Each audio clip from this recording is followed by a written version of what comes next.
मुंबईला पाणीपुरवठा करणाऱ्या जलाशयांच्या क्षेत्रात सातत्यानं वाढ होत असल्यानं मुसळधार पावसानं मुंबईकरांना मोठा दिलासा दिला। मुंबईला पाणीपुरवठा करणाऱ्या 7 जलाशयांमध्ये मिळून आज मितीला 86% पाणीसाठा जमा झालाय। या 7 जलाशयांमध्ये मिळून 24 तासात 2.5% वाढ झाली। मुंबईला पाणीपुरवठा करणाऱ्या 7 पैकी विहार, तुळशी, तानसा, मोडकसागर हे 4 तलाव ओसंडून वाहत आहेत। पण या समाधानकारक पाणीसाठ्याच्या स्थितीतही मुंबईला लागू असलेली 10% पाणी कपात तातडीनं मागे घेण्याचा कोणताही निर्णय प्रशासनानं घेतलेला नाही।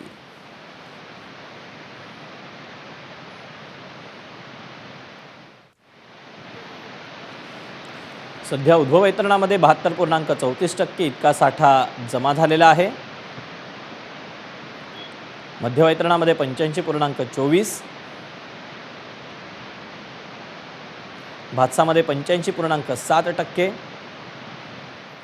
तर तानसामध्ये 58.85% इतका जलसाठा जमा झाला आहे। तर मोडकसागर हे 100% भरलेलं आहे।